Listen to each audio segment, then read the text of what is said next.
Yes बेटा। कल के पेपर की तैयारी है आपकी, और जैसी भी है परेशान नहीं होना है। अब अपने आप को समेटना है आपने। ठीक है। मतलब जो आप कर चुके हैं उसी को रिकलेक्ट करना है, उसी को रिमाइंड करना है, बस उसी को तैयार करना है। नया कुछ भी करोगे कल आपके काम नहीं आएगा। चलो, कल के पेपर का फॉर्मेट थोड़ा समझ लेते हैं कैसा पेपर आएगा। दो पार्ट में पेपर होगा, part A and part B. Part A compulsory for all candidates, part B has two options, analysis वाला पोर्शन और कंप्यूटराइज अकाउंटिंग वाला। इधर की रीजन में मोस्टली बच्चे एनालिसिस वाले हैं, तो कोई परेशान ना हो।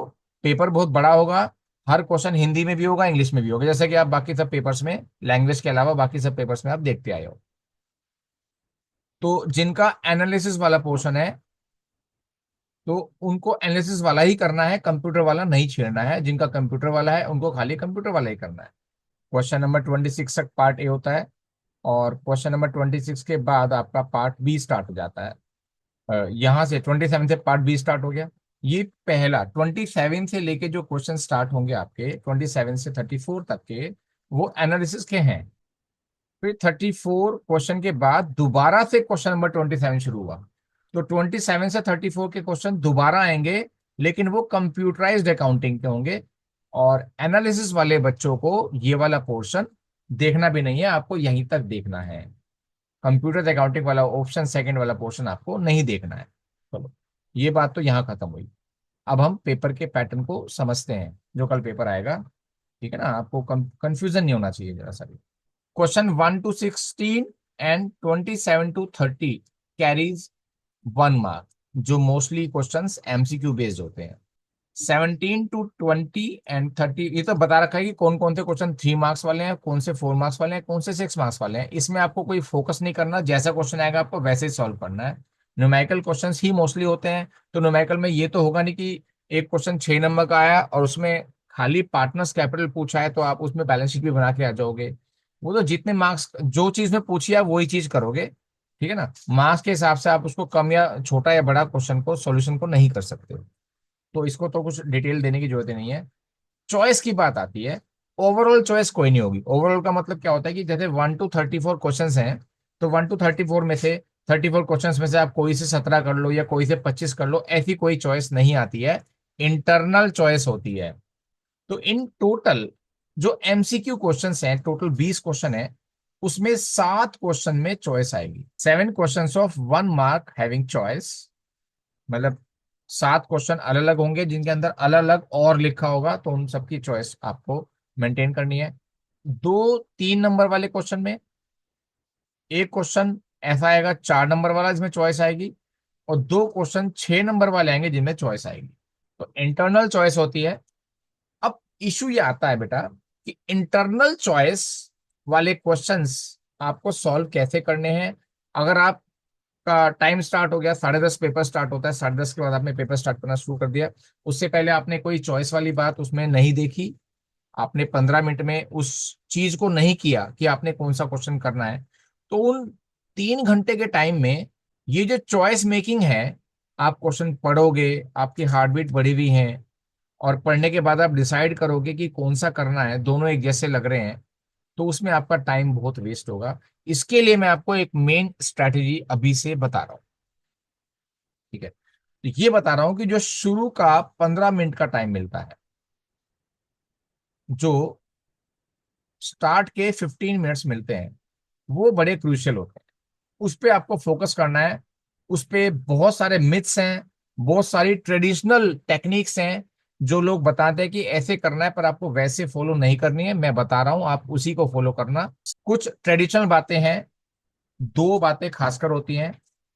बोलते हैं इस 15 मिनट में आपको पूरा पेपर रीड करना है, पूरा क्वेश्चन पेपर को पढ़ना है, समझना है। बिल्कुल नहीं, मैं क्लियर मना करता हूं। पूरा पेपर कभी भी नहीं पढ़ना चाहिए, क्योंकि इस किसी भी पेपर में आपको ओवरऑल चॉइस नहीं मिलती है। इसलिए पूरा पेपर पढ़ने से दिमाग खराब होगा, सारे क्वेश्चन दिमाग में घूमते रहेंगे, और जो आप क्वेश्चन करते रहोगे तो आपको बाकी क्वेश्चन ध्यान आते रहेंगे। तो ये एक बैड टेक्निक है, पूरा पेपर कभी नहीं पढ़ना चाहिए। आपको ये बताया जाता है या आपका अपना एक आइडिया लगता है कि आपको उस 15 मिनट के अंदर 20 के 20 एमसीक्यू सॉल्व कर लेने चाहिए। देखो बेटा, एमसीक्यूज जो होते हैं, ये एमसीक्यूज पूरे सिलेबस का हॉट पोर्शन होता है। मोस्टली एमसीक्यूज हॉट क्वेश्चन की फॉर्म में आते हैं। हॉट मतलब हायर ऑर्डर क्वेश्चंस होते हैं, हायर ऑर्डर थिंकिंग स्किल उसके अंदर चाहिए होता है। यानी कि पूरा चैप्टर, पूरे रूल्स आपको उस चैप्टर के याद हैं, ध्यान है, उसके बाद आप उस एमसीक्यू को पढ़ते हो तो आपको वो चीज ध्यान में आ जाएगी। लेकिन क्या होता है कि एग्जाम टाइम में बहुत सारी एंजाइटी होती है, बहुत सारे रूल्स का मिक्स हो जाता है, बहुत घबराहट होती है। तो उस केस में क्या होता है कि एकदम रिकॉल नहीं हो पाता वो रूल। पूरे चैप्टर में एक हार्ड पोर्शन, एक टफ पोर्शन का या एक रेयर पोर्शन का एमसीक्यू बना के दे दिया गया। तो अब पूरा चैप्टर रिवाइज कैसे करूंगा? पेपर के बीच में तो रिवीजन का कोई चांस नहीं होता। तो मैं बोल रहा हूं कि अभी आपको स्टार्टिंग के 15 मिनट में एमसीक्यू नहीं पढ़ने हैं, एमसीक्यूज भी नहीं पढ़ने हैं। आपको क्या करना है? Read only the questions, 3 number वाले, 4 नंबर वाले, 6 नंबर वाले, वो क्वेश्चन पढ़ने हैं जिनके अंदर चॉइस है। उन्हें बताया था कि 7 क्वेश्चन तो एमसीक्यू है जिनमें चॉइस है, लेकिन एमसीक्यू पढ़ने ही नहीं है, तो वो वाली चॉइस तो पढ़नी नहीं है। आपको पेपर के अंदर वो वाले क्वेश्चंस पढ़ने हैं, 3 नंबर वाले, 4 नंबर वाले और 6 नंबर वाले, जिनके अंदर चॉइस है। और बिल्कुल कूल माइंड से बैठना है, क्योंकि वो 15 मिनट तो एक्स्ट्रा ही टाइम है ना, उसके अंदर कूल माइंड से बैठना है। आपको 3 नंबर वाला पढ़ना है, दोनों पोर्शन पढ़ने हैं। देखना है कि मेरे से ये वाले क्वेश्चन तो हो जाते थे, इन क्वेश्चन में मैं अक्सर मिस्टेक कर देता था। तो जो आपको उनमें इजी लगेगा वही क्वेश्चन आपको करना है। और टिक लगाने की परमिशन नहीं होती है, इसलिए टिक ना लगाएं। बस पढ़ें और चॉइस डिसाइड कर लें डॉट लगा के, या जैसे भी आप, कि इस क्वेश्चन मुझे ये वाला करना है बस। ऐसे 4 वाले में, ऐसे 6 वाले में बहुत आराम से पढ़ेंगे। लगभग 5 क्वेश्चन ऐसे होंगे जिसमें आपको ये चॉइस करनी होगी।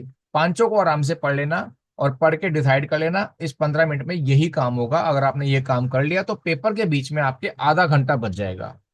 इस 15 मिनट का यूज करना है ना, तो फिर ऐसे करना है कि आगे का टाइम बच जाए हमारा। तो यही टेक्निक है। आप चॉइस मेकिंग आप इस 15 मिनट में अंदर कर लो। ये मेरी पर्सनल व्यूज हैं, पर्सनल सजेशन है आपके लिए कि आपको चॉइस मेकिंग करनी है। फिर जब पेपर स्टार्ट हो जाएगा तो आप क्या करोगे? जब आपका एग्जाम स्टार्ट हो जाएगा, आपका अब एग्जाम स्टार्ट हो गया, अकाउंट का पेपर है, तो शुरू के 16 क्वेश्चन पार्ट ए के अंदर एमसीक्यू होंगे। क्योंकि 20 एमसीक्यू आने, तो 16 क्वेश्चन तो आपके पार्ट ए में है और 4 क्वेश्चन एमसीक्यू के आपके पार्ट बी में है। पेपर अटेम्प्ट करने के टाइम पे भी आपको एमसीक्यू से स्टार्ट नहीं करना है। 10:30 बज गए, पेपर स्टार्ट हो गया। अब आपको क्वेश्चन नंबर 17 से स्टार्ट करना है। क्वेश्चन नंबर 17 से 26 तक आप जैसे नॉर्मली क्वेश्चन को सॉल्व करते हैं वैसे ही करेंगे। पहले आप 17 से 26 क्वेश्चन कर लेंगे। ये पार्ट ए के हैं, यानी कि पार्टनरशिप और कंपनी के क्वेश्चन हैं। उसके बाद उसी पार्ट ए के एमसीक्यू करेंगे, 1 to 16 क्वेश्चन, यानी कि सीरीज बनी। पहले 17 से 26 तक करना है, उसके बाद आपको 1 से 16 तक करना है। इस टेक्निक से चलना आपका क्या होगा, मैंने क्यों कहा ऐसा? 17 से 26 तक करने में आपने डिस्क्रिप्टिव क्वेश्चंस को सॉल्व कर लिया। डिस्क्रिप्टिव क्वेश्चंस को सॉल्व कर लिया आपने, तो आपको जो मेजर रूल्स हैं वो दिमाग में आ जाएंगे, रिकॉलिंग हो जाएगी। क्योंकि एक डिटेल क्वेश्चन 3 नंबर का, 4 नंबर का, 6 नंबर का होता है। तो एक क्वेश्चन में आप 5 मिनट, 8 मिनट या 10 मिनट, 12 मिनट लगाते हैं, तो वो रूल आपके दिमाग में रिकॉलिंग उनकी प्रॉपरली हो जाती है। अब आपका दिमाग हो गया मोबिलाइज पार्टनरशिप को लेके और कंपनी को लेके। अब आप एमसीक्यू करेंगे तो ज्यादा एफिशिएंटली हो जाएंगे आपसे, और जल्दी हो जाएंगे, एक्यूरेट हो जाएंगे, तुक्का कम मारना पड़ेगा और आप इनको सॉल्व कर देंगे। अब ये पूरा पार्ट ए अगर आपका पौने 2 घंटे में हो जाए, ठीक है ना, 1 आवर और 45 मिनट्स में हो जाए, तो आप सुपर सेफ हो। क्योंकि आगे भी आपको टाइम ज्यादा लग सकता है। और नहीं तो 2 घंटे में हो जाए, 1.25 भी हो जाए, तो आप सेफ हो। ऐसा नहीं है कि आप सेफ नहीं हो, लेकिन मैं एक्स्ट्रा सेफ होने की बात कर रहा हूँ कि बाद में मैचिंग भी हो जाए। आप मतलब मैचिंग से मतलब आप चेक कर लें कि कोई क्वेश्चन छूटा तो नहीं है। एवरेजली 2 आवर्स में हो जाए, 2 आवर्स से कम में हो जाए, बहुत बढ़िया। 2 आवर्स भी सेफ है, बहुत अच्छा सेफ पॉइंट है। यानी कि 12:30 तक मैक्सिमम, 12:15 हो जाए तो बहुत अच्छा है, नहीं तो 12:30 तक आपका पार्ट ए खत्म हो जाए। उसके बाद आप स्टार्ट करेंगे पार्ट बी। पार्ट बी के अंदर हमारा 27 से 30 तक एमसीक्यूज है। 27 से 30 क्वेश्चन तक एमसीक्यूज हैं। तो ये आपको 31 से स्टार्ट करना है, ये एमसीक्यू नहीं है। आपको 31 से स्टार्ट करना है, 31, 32, 33, 34, अब आपको ये 4 क्वेश्चन सॉल्व करने हैं, फटाफट हो जाएंगे, कोई दिक्कत की बात नहीं। वही बात, जब आप रेशो के, फाइनेंशियल स्टेटमेंट के, कैश फ्लो के क्वेश्चन को टाइम दोगे, 5 मिनट, 10 मिनट, 15 मिनट दोगे, तो आपका दिमाग रिकॉल करने लगेगा उन रूल्स को जो आपने याद किए थे। और उसके बाद आप उसके 27 से 30 MCQs करोगे, तो बेटर वे में आपके सॉल्व हो जाएंगे, गलतियां कम होंगी। ये पूरा पेपर सॉल्व करने की टेक्निक है। आपका पूरा पेपर 2.25 से 2.5 घंटे में सॉल्व हो जाएगा, गारंटी है। बाकी डिपेंड करता है कि पेपर कैसा आएगा। उसके लिए आपको all the best. Paper hard नहीं आता है, लेकिन पेपर को देख करके गैसिंग नहीं कर रही है कि ये हार्ड आ गया, इजी आ गया। जब हम क्वेश्चन को सॉल्व करते हैं, असली पता तब चलता है उस क्वेश्चन का। ठीक है, हार्ड नहीं आएगा। लगभग मान लो 80 में से 60 मार्क्स का क्वेश्चन ऐसे आएंगे, पेपर ऐसा आएगा जो हर बच्चा सॉल्व कर सकता है, बशर्ते कि वो टाइम को मैनेज करके चले, कूल माइंड से पेपर करे, प्रभु का नाम लेता रहो, कोई दिक्कत की बात नहीं, अच्छा पेपर होगा आपका। कुछ बातें हैं खास जो मैं बताना चाह रहा हूं, उस पर फोकस करो। जब आपका पूरा पेपर सॉल्व हो जाएगा, तो उसके बाद आप देखोगे कि कौन कौन सा पोर्शन पेंडिंग रह गया। कुछ क्वेश्चन ऐसे होते हैं कि आप सॉल्व कर रहे हैं, और सॉल्व करते करते उस क्वेश्चन को, उसकी हैसियत से ज्यादा टाइम आपने दे दिया, कुछ मैचिंग नहीं कर रही है आंसर, कुछ प्रॉब्लम आ रही है, तो आप उसको बहुत ज्यादा टाइम भी ना दो, और उस क्वेश्चन को कट भी ना करो। बस उसको वहीं छोड़ के आधा पेज के आसपास इसका स्पेस छोड़ दो, और आगे चलो, अगला क्वेश्चन करो। अब जब लास्ट आ गया, जब पेपर खत्म हो गया, तो उस पेंडिंग क्वेश्चन को देखेंगे, जो आपने छोड़ा था बीच में उसको करेंगे, या कोई क्वेश्चन आपने इनकम्प्लीट छोड़ा था या आपने करा ही नहीं है, उन क्वेश्चन को करेंगे। ठीक, उसके बाद मैच करेंगे सारे क्वेश्चन कि कुछ मिसिंग तो नहीं है। कुछ मिसिंग नहीं है, you are safe. Cool mind रहो, आराम से रहो, जल्दी पेपर खत्म हो जाएगा आपका। और बस अकाउंट के पेपर में ध्यान करना होता है कि टाइम मैनेजमेंट बहुत जरूरी है। ज्यादा जो हार्ड लक रहता है वो ये रहता है कि हमारा पेपर पूरा ही नहीं हुआ, क्वेश्चन आता था लेकिन टाइम नहीं बचा। तो टाइम ऐसा नहीं कि पेपर लेंदी आता है, आपका मैनेजमेंट डाउन है, बस ये ध्यान रखना। अब ये मैंने बताया पूरा पार्ट ए, 2 घंटे में हो जाए या 2.25 घंटे में हो जाए, लेकिन आपको क्या ध्यान करना है, पर क्वेश्चन हमारे पास क्या एस्टिमेट होता है कि कैसे हो जाना चाहिए। कि अगर कोई क्वेश्चन 3 नंबर का है या 4 नंबर का है,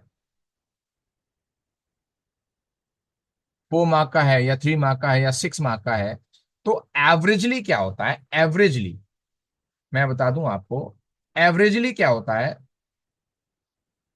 कि मार्क्स जितने जितने मार्क्स का क्वेश्चन है, उसको 1.5 से मल्टीप्लाई कर दो। यानी कि 4 मार्क्स के क्वेश्चन में आपको अगर 6 मिनट लग जाते हैं, तो आप बिल्कुल सेफ्टी वाले टाइम की तरफ जा रहे हैं, जो बिल्कुल सेफ टाइम है। तो आइडियल सेफ तो यह है कि मार्क्स की मल्टीप्लाई आप 1.5 से करो, और कॉर्नर वाला सेफ है कि मार्क्स की मल्टीप्लाई आप 2 से करो। ठीक, इसके बीच में कहीं पेपर सोल्व हो जाए, यानी कि 4 नंबर के क्वेश्चन को अगर आपको 6 मिनट लग रहे हैं तो आइडियल है, 8 मिनट लग रहे हैं तो बस ये लास्ट है, इससे ज्यादा उसकी औकात नहीं है, उससे ज्यादा टाइम उसको देना नहीं है। सोल्व हो रहा तो ठीक है, नहीं तो उसे वहीं छोड़ दो बस। ठीक है, तो ये एवरेजली पूरा क्वेश्चन पेपर आपका 2 से 2.25 घंटे में निपट जाएगा। उसके बाद आप मैचिंग मैचिंग करेंगे। देखो बीच में बी कॉपी लेते हैं, कॉपी को बांधना पड़ता है, शीट्स वगैरह साइन होती हैं जो इन्विजिलेटर्स आपके पास लाते हैं, तो उसमें टाइम जाता, 10 मिनट आप मान लो कि उसमें उसमें ही चले जाते हैं आपके। तो इसलिए थोड़ा टाइम मैनेजमेंट आपका करना जरूरी है। और बस ऑल द बेस्ट।